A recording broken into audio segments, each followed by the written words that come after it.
Boa noite, igreja, paz do Senhor. Amém? Quem ouviu a voz de Deus já? Eu ouvi, mas eu creio que Deus ainda tem um pouco mais. Quero convidar cada um de vocês a abrir as suas Bíblias no livro do profeta Isaías, capítulo 53. Isaías 53, verso 6.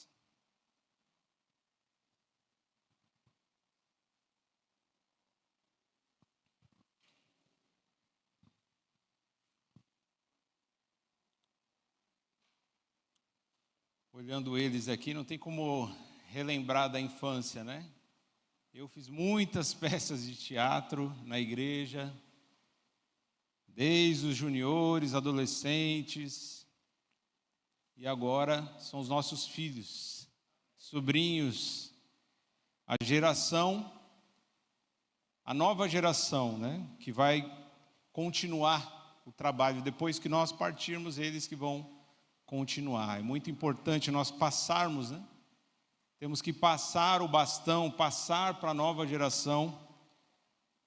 E isso através de discipulado, oração, é muito importante. Os jovens têm se despertado, glória a Deus por isso. Eu quero te pedir, amado irmão, não deixe de orar pelos jovens, porque eu creio que os jovens vão de fato revolucionar essa cidade com a pregação do Evangelho. Uma pregação que não é apenas teórica, por meio do bom testemunho deles, uma vida reta de santidade, eu creio que esses jovens vão impactar a cidade de Sales. Começando aqui, Jardim Itália 1 e 2, região da Praia do Servinho. Isaías 53, verso 6, diz assim: todos nós, como ovelhas, nos desviamos. Cada um de nós se voltou para o seu próprio caminho, mas o Senhor fez cair sobre ele a iniquidade de todos nós. Feche seus olhos mais uma vez, estenda suas mãos, ore por mim e eu vou orar por você. Pai, ainda na tua presença, nós continuamos te adorando, reconhecendo que não há outro além de ti. Só o Senhor é Deus. Nós estamos todos aqui reunidos no nome de Jesus, crendo que a tua presença, sentindo ou não, a tua presença, ela é real aqui neste lugar. Nós desejamos, ó Espírito Santo de Deus, que o Senhor venha continuar, falar em cada coração, que o Senhor venha, Senhor, exortar, consolar e fazer tudo aquilo que for necessário, conforme a tua vontade. Que todo cansaço, toda distração, todos os ruídos venham cessar agora, na autoridade do nome de Jesus. E que a atenção seja voltada exclusivamente para a tua palavra. É o que eu te peço e te agradeço, em nome de Jesus. Amém. O tema da mensagem tem a ver com a peça teatral. Pediram para trazer uma mensagem breve, porque se fosse apenas a peça ela tem um tempo reduzido, o culto ia acabar muito cedo. E eu sei que vocês gostam que o culto acaba bem tarde, não é isso, irmãos? Vocês gostam de uma vigília, vocês gostam de fato de estar na presença de Deus e não tem pressa, não olha para o relógio, porque a alegria é tão grande, uma vez que Cristo entrou no coração de cada um de vocês, vocês não têm pressa de sair da presença dEle. Amém? Glória a Deus. Mas eu serei breve. O tema da mensagem é o último retorno. Lembrando que nesse texto de Isaías 53, é um dos textos proféticos que aponta para o sofrimento de Jesus, a crucificação, o modo como Jesus iria morrer, o modo como ele seria tratado, Jesus seria rejeitado, Jesus seria torturado até o ponto de morrer e morrer a morte de cruz. Por que ele morreu? Por causa dos nossos pecados. Para nos limpar de todos os nossos pecados. Então, Isaías fala aqui no versículo 6, todos nós, não há exceção, todos nós, como ovelhas, nos desviamos. Saímos da rota, andamos por um caminho errado. Cada um voltou para o seu próprio caminho. Em vez de seguir o caminho dele, o caminho que ele propõe, cada um decidiu seguir o seu próprio caminho. Mas o Senhor fez cair sobre ele, sobre as costas de Jesus, sobre os ombros de Jesus, todo o peso da nossa iniquidade, do nosso pecado. Toda a condenação que eu e você merecia, Jesus levou sobre si. Jesus levou sobre si as nossas dores, as nossas maldições e os nossos pecados. Isso é graça, foi já pregado aqui por meio da arte, através do teatro foi pregado. Isso é a graça, é um favor que nós não merecemos, é um presente que Deus nos dá, não porque a gente tem uma cara bonitinha, não, simplesmente porque Ele nos amou primeiro e por sua graça e misericórdia, Ele nos alcançou por meio de Jesus, o nosso Senhor e Salvador. Então a morte de Jesus foi anunciada em todo o capítulo 53 de Isaías. Jesus está sendo mencionado. E nós vemos então que, apesar de cada um estar seguindo o seu próprio caminho, ainda assim, Ele nos amou e entregou a sua vida por cada um de nós. E eu coloquei como tema o último retorno porque eu lembro de viagens, seja viagens longas ou viagens curtas, e momentos que, de repente, a gente se desvia da rota, se desvia do caminho que conduz para o destino que a gente quer chegar. E eu me lembrei de uma vez que eu estava voltando de São José do Rio Preto, voltando para Sales. E aí eu passei da entrada de Ibirá, Urupês, e passei. E quando eu percebi, eu falei, meu Deus, e agora? E eu sabia que lá na frente tinha um pedágio que era um dos mais caros. E só tinha duas opções. Ou eu continuo, pago o pedágio mais caro e pago mais gasolina, ou então eu procuro o último retorno antes do pedágio. Quem já viu placas assim em viagens? Olha, o último retorno antes do pedágio. Se quiser desviar, se quiser sair desse caminho, pegar uma rota alternativa, esse é o momento. E eu quero dizer para você aqui nessa noite, talvez hoje seja o último retorno, a última oportunidade que o Senhor está te dando, meu irmão, para sair do caminho errado e voltar a andar no caminho que Ele trilhou para você. Aleluia. Então, normalmente existem placas que nos avisam, que nos alertam, olha, você está indo agora na direção de outra cidade.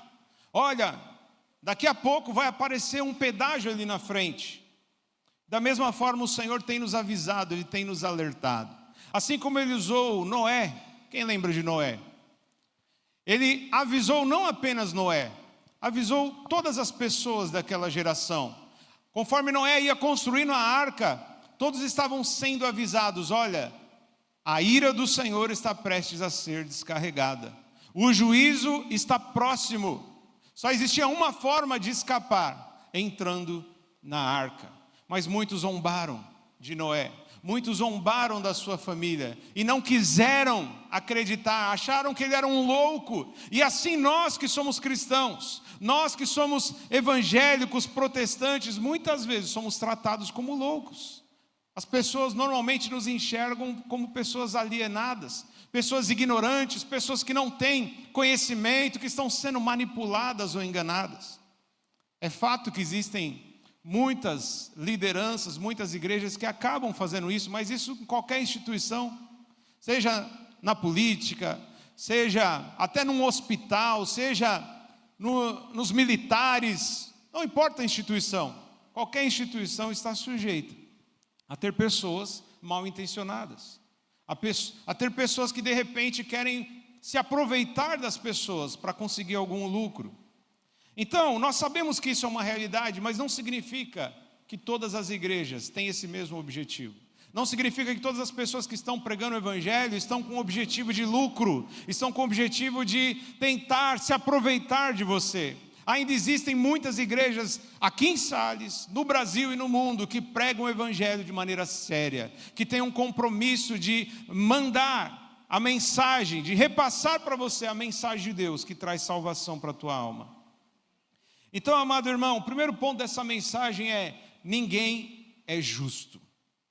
Não há um justo sequer. Romanos 3, verso 10 ao 12 diz: não há nenhum justo, nenhum sequer. Não há ninguém que entenda, ninguém que busque a Deus. Todos se desviaram, todos pegaram o caminho errado, em outras palavras, e tornaram-se juntamente inúteis. Não há ninguém que faça o bem, não há nenhum sequer. Meu irmão, sem Cristo, por mais que você possa me dizer: mas eu nunca fiz mal para ninguém. Eu não bebo, eu não fumo, eu não roubo. Então, eu nunca fiz mal para ninguém, eu sou uma pessoa boa. Meu irmão, não há ninguém que seja bom, o próprio Senhor Jesus disse isso. Não há ninguém que seja justo. Todos, sem exceção, se desviaram. É isso que o Senhor está dizendo, através do apóstolo Paulo, quando escreve a sua carta aos Romanos. Não há ninguém que seja bom diante de um Deus santo, de um Deus que não tem mancha, que não tem defeito, que não tem pecado, que não erra, meu irmão. Não há ninguém que seja suficientemente bom ou justo diante dele. Todos nós estamos em apuros. Aliás, quando você nasce, quando você passa a entrar no mundo, meu irmão, você já entra no corredor da morte. Por quê? Porque o salário do pecado é a morte. O salário do pecado é a morte. Essa é a má notícia. A boa notícia é que o dom gratuito de Deus é a vida eterna por meio de Jesus Cristo. Por Jesus Cristo e somente por Ele, nós temos a oportunidade de escapar do corredor da morte, de ter a nossa condenação anulada. Na verdade, a condenação ela não é anulada, ela é transferida de nós para Cristo. Cristo foi condenado no nosso lugar, Ele sofreu a punição no nosso lugar. O segundo ponto é ovelhas perdidas. 1 Pedro capítulo 2, versículo 24. Acompanhe comigo. 1 Pedro capítulo 2, versículo 24, nós vamos ler até o 25, diz assim: Ele mesmo levou no corpo os nossos pecados sobre o madeiro, a fim de que morrêssemos para os pecados e vivêssemos para a justiça. Por suas feridas vocês foram curados. Antes vocês eram como ovelhas desgarradas, mas agora se converteram ao pastor e bispo da vida de vocês. Pedro está aqui confirmando que de fato todos nós éramos ovelhas desgarradas, ovelhas que pularam a cerca, que saíram da proteção, saíram daquele lugar de segurança onde o pastor alimentava, direcionava. Todos nós nos desviamos, mas Jesus levou no seu próprio corpo os nossos pecados lá no madeiro, lá na cruz, no Calvário, no Gólgota. Então Jesus levou sobre si, levou no seu corpo os nossos pecados, para que nós que nos desgarramos, nos perdemos, fôssemos encontrados, fôssemos achados por Ele. Salmo 119, 176, é o último versículo do Salmo 119, o último verso. Salmo 119 é bem longo.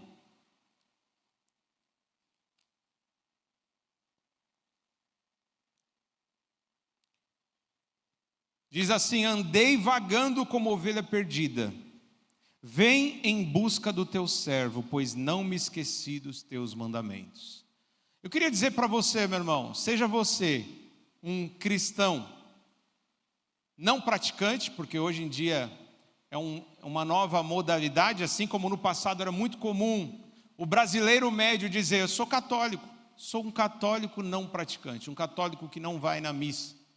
Hoje em dia nós temos o evangélico não praticante, aquele que pode até ir na igreja, mas não quer um compromisso sério com Deus, não quer caminhar com Cristo, não quer tomar a cruz, não quer negar a si mesmo, não quer andar no caminho estreito, ele quer continuar vivendo a vida que ele já vivia no passado, mas apenas se autodenomina evangélico.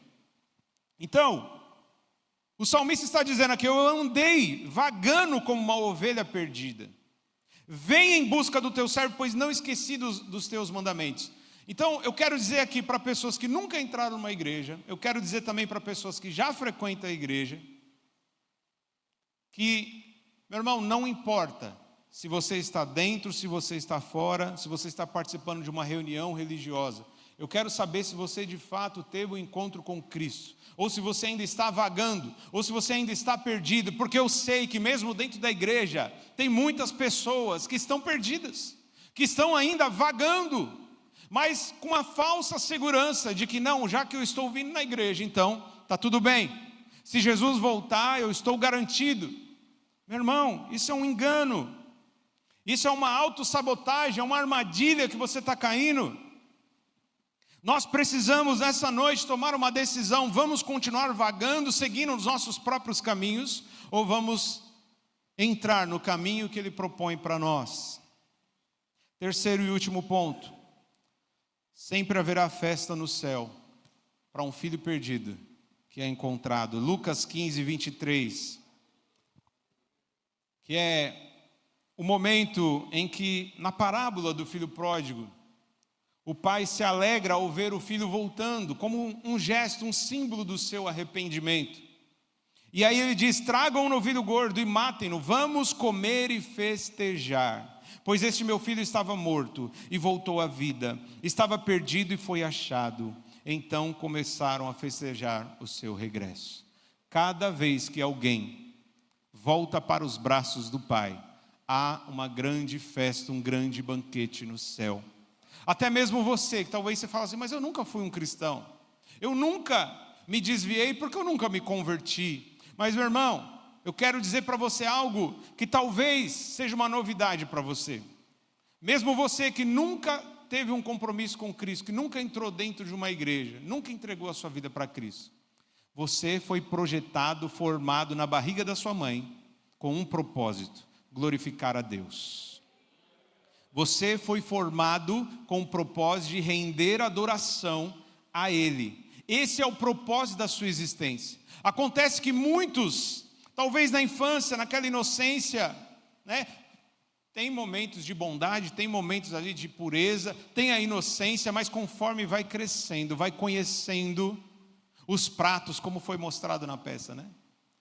Os pratos, os convites, as propostas, vai conhecendo e vai experimentando o pecado, e vai se afastando do quê? Do propósito da existência que Deus tinha projetado. Então, meu irmão, mesmo você que nunca foi da igreja, que nunca foi alguém convertido ao cristianismo, Jesus também está te chamando para voltar. Porque este lugar, que é os braços do Pai, sempre foi o lugar que Deus projetou para você. Esse lugar sempre foi projetado para você. Aleluia. Em Lucas 15, verso 1 ao 7. Acompanhe comigo. Evangelho de Lucas, capítulo 15, versículo 1. Diz assim: todos os publicanos e pecadores se aproximaram de Jesus para ouvi-lo. Contudo, os fariseus e os mestres da lei o criticavam. Este homem recebe pecadores e come com eles. Então Jesus lhes contou esta parábola: qual de vocês que, possuindo 100 ovelhas e perdendo uma, não deixa as 99 no campo e vai atrás da ovelha perdida até encontrá-la? E quando a encontra, coloca alegremente nos ombros e vai para casa. Ao chegar, reúne os seus amigos e vizinhos e diz: alegrem-se comigo, pois encontrei a minha ovelha perdida. Eu lhes digo que da mesma forma haverá mais alegria no céu por um pecador que se arrepende do que por 99 justos que não precisam se arrepender. Existe uma frase muito conhecida no meio evangélico, que talvez vocês já ouviram falar. Uma alma vale mais que o mundo inteiro. Quem já ouviu essa frase? Uma alma é baseado nesse texto, mas isso não está escrito na Bíblia, tá? Alguns falam assim: a Bíblia diz uma alma vale mais que o mundo inteiro, mas não é isso que o texto diz. A Bíblia não fala isso. Não é que uma alma vale mais que todas as outras pessoas, não. Todas as pessoas são valiosas. Todas as pessoas são preciosas. Jesus morreu na cruz por todas as pessoas. Mas Aqui o Senhor está dizendo: há mais alegria por um pecador que se arrepende do que por 99 que não precisam se arrepender. Não é que o Pai não se alegra com aqueles que não precisam se arrepender, porque já se arrependeram no passado, não é por isso. A questão é, há mais alegria e há festa no céu por um pecador, porque é como se alguém que estava morto, essa pessoa passa a reviver. Os outros já estavam vivos. É uma alegria? Sim, é uma alegria. Mas é uma alegria muito maior quando a gente percebe que alguém estava completamente perdido. Estava morto espiritualmente. E de repente essa pessoa passa a receber uma nova vida. Isso é maravilhoso, meu irmão. Então Jesus, para você que está aqui nessa noite, fala: o que eu estou fazendo aqui? Eu nem sei o que eu vim fazer aqui. Saiba, meu irmão, Jesus te trouxe aqui neste lugar porque Ele ama você. Ele ama você e Ele quer, nessa noite, festejar no céu. Ele quer festejar porque Ele está te convidando. É como aquela placa: olha, o último pedágio, a última oportunidade para você voltar para o caminho certo. Você se desviou. Você não está dentro do propósito que eu estabeleci para você. Hoje eu estou mostrando para vocês, meus irmãos, essa placa sobre o último retorno, para você evitar pagar muito caro lá na frente. Muito caro. Saia do caminho errado, meu irmão, e volte a andar no caminho certo. Esse caminho certo é fácil? Não é. Quem diz para você que é fácil? A gente sabe que tem gente que diz, né? Fala: não, vem, todos os seus problemas vão acabar, você nunca mais vai ter dor de cabeça, nem doença mais você vai pegar, você vai ter sempre muito dinheiro, você vai ter sempre muitos amigos. Não, isso não é verdade. Você vai sim pertencer a uma grande família, mas uma família de pessoas imperfeitas, pecadoras, mas que vão muitas vezes te ajudar, estender a mão para você. Mas não vai deixar de ser um grupo de pessoas falhas, imperfeitas.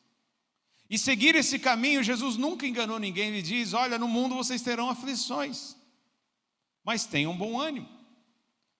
A notícia difícil de engolir, como um remédio amargo, é: poxa, eu pensei que as minhas aflições iam acabar, e aí Jesus está dizendo para mim que eu vou ter aflições, mesmo depois de estar seguindo a Ele. Sim, você vai ter aflição, mas a boa notícia é: tenha bom ânimo, eu venci o mundo. Em outras palavras, eu estarei com vocês todos os dias até a consumação dos séculos, para que você passe por toda e qualquer situação. Toda aflição que você passar, você não vai passar sozinho, porque Emanuel é o Deus conosco, é o Deus presente. Ele vai passar. Se você tiver que entrar numa cova, Ele estará lá junto com você. Se você tiver que entrar numa fornalha, Ele vai estar junto com você. Quando você passar pelo fogo, o fogo não te queimará. Quando você passar pelas águas, as águas não te afogarão. Isaías 43. Então, amado irmão, a vida cristã não é fácil. Ainda existe uma cruz, como diz aquele louvor do Diante do Trono. Ainda existe uma cruz.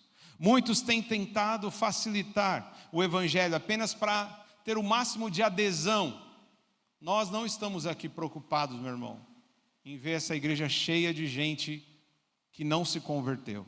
Nós estamos preocupados em ver pessoas que de fato entendem a mensagem da cruz, negam a si mesmo, carregam diariamente a sua cruz e seguem a Jesus. O meu desejo, amado irmão, é que você siga a Jesus, que você não fuja da sua cruz. A cruz que nós temos que carregar não é para pagar a nossa salvação. Essa noite, um irmão, inclusive, ele me ligou, né? Estava trabalhando, puxando cana, trabalhando à noite. Falou: posso te ligar? Eu falei: pode, eu estou com uma dúvida aqui, Deus colocou uma coisa aqui, me veio você na cabeça. Eu falei: pode perguntar. Eu falei: como que é esse negócio aí, né, de salvação? Como que é isso? A gente tem que fazer as boas obras? Não tem que fazer? Jesus já pagou por todos os pecados? Se Ele pagou, então a gente não precisa fazer mais nada. Falou: para pagar a gente não precisa mesmo, o pagamento foi 100% por Ele. Jesus pagou 100% da nossa salvação. Mas, assim como qualquer sorteio que você participa, e eu lembro de ver anúncios, né, tipo em hamburguerias que a gente vê em shopping, McDonald's, quem conhece o McDonald's? E aí, Burger King, quem já não viu aquilo? Preencha esse cadastro e aí você vai ganhar um hambúrguer. Quem já viu isso? Isso existe até hoje. Preencha esse cadastro, entra no site e aí você vai ganhar um lanche. Você vai precisar pagar pelo lanche? Quem que vai pagar pelo lanche para você?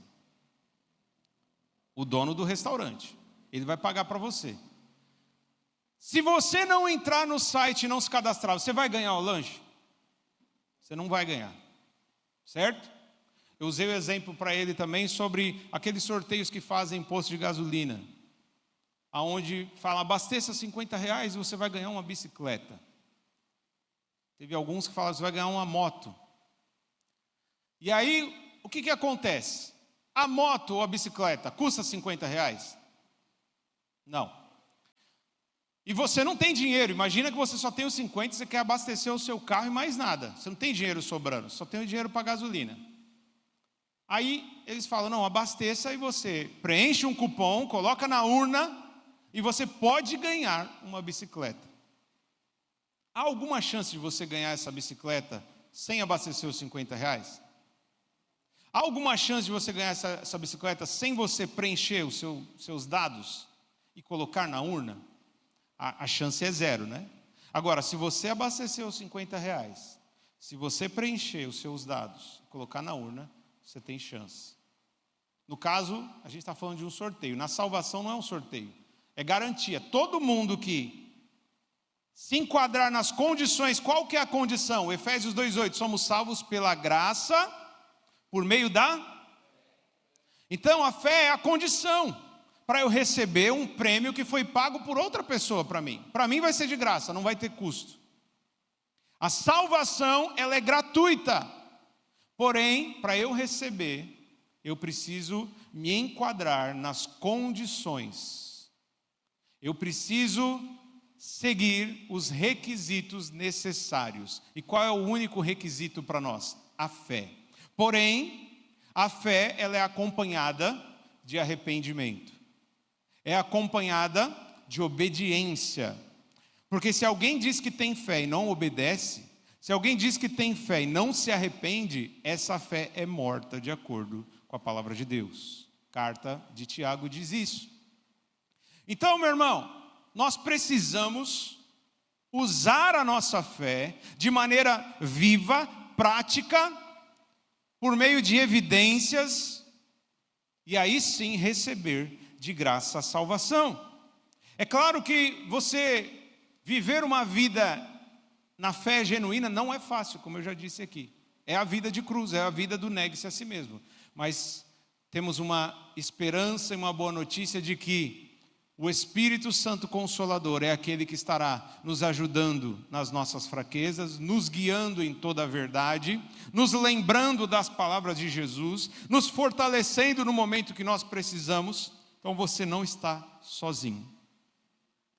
Voltando para os braços do Pai, você não estará sozinho. Você tem o Espírito Santo e você tem a igreja que estará te ajudando, intercedendo, estendendo a mão para você, te orientando. Você não estará sozinho. Agora, seguir o próprio caminho é contar com a sorte. E eu posso te dizer, pela palavra de Deus, posso te garantir, meu irmão, ninguém que segue o próprio caminho tem sorte a vida inteira. É uma sorte que talvez aqueles que têm é tão passageira, tão temporária, tão rápida. Então, se você tem andado por um caminho errado, meu irmão, aqui é o lugar de você fazer o retorno, a conversão. Por que a gente fala aqui, aquele ali se converteu? É exatamente essa ideia de pegar o retorno. Estou indo para a praia, é isso? Rose, Moisés, estou indo para a praia.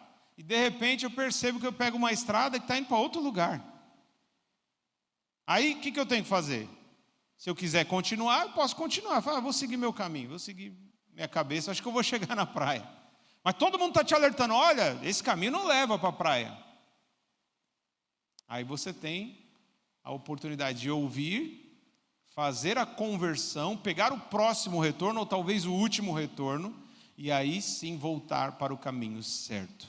Eu quero dizer para você nessa noite, Jesus ama você, e Ele quer que você trilhe o caminho certo. Ele vai te ajudar, meu irmão, para que você de fato ande por esse caminho que é estreito, é apertado, é um caminho que poucos querem entrar, mas é o único caminho que conduz à vida.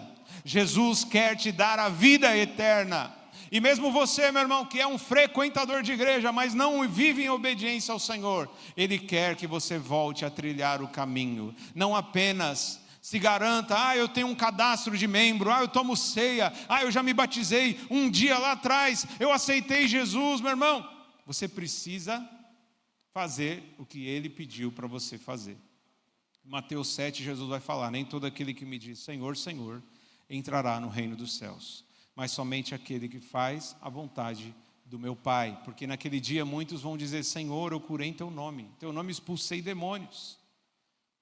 Como assim, Jesus? E Ele vai dizer: apartai-vos de mim, vós que praticai a iniquidade, nunca vos conheci. Ele está falando, sabe para quem? É para crente, é para quem ia para a igreja, é para quem tinha uma Bíblia debaixo do braço, cantava louvores, mas não fazia a vontade do Pai. Então o que Ele propõe para todos nós: voltemos ao caminho. O caminho que é direcionado pela vontade do Pai. Se você se afastou da igreja ou tem andado em caminhos errados, mesmo estando na igreja, hoje é o dia de conserto, hoje é o dia de reconciliação. O tempo está se abreviando, amado irmão. Não quero colocar aqui em você nenhum alarmismo, nenhum pânico. É só você analisar quantas pessoas que você conhece que partiram sem você esperar. Você sabe se você vai estar vivo amanhã?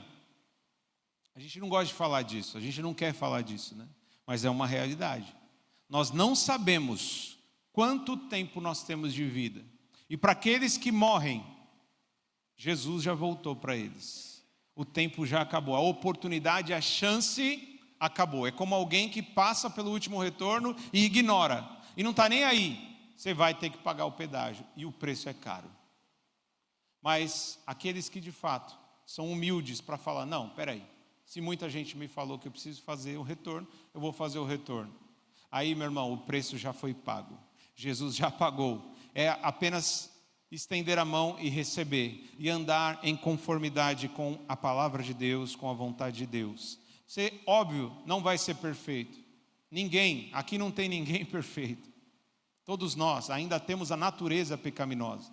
Nós lutamos contra o pecado, mas nessa luta, às vezes, a gente toma um soco aqui, um soco ali.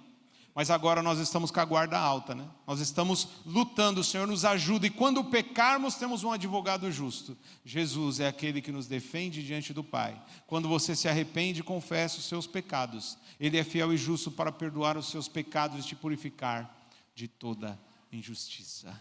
Então vale a pena voltar para os braços do Pai. Se coloque de pé em nome de Jesus.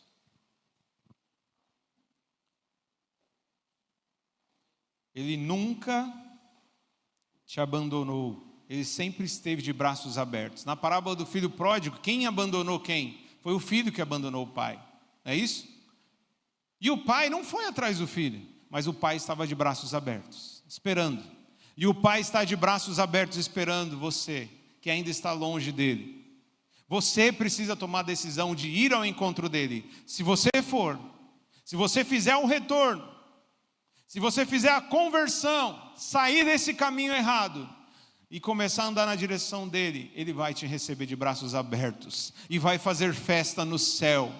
E vai ter alegria mais por você do que por 99 pessoas que não precisam se arrepender. Feche seus olhos. Vamos orar nessa hora. Pai querido, nós ouvimos a Tua voz nessa noite.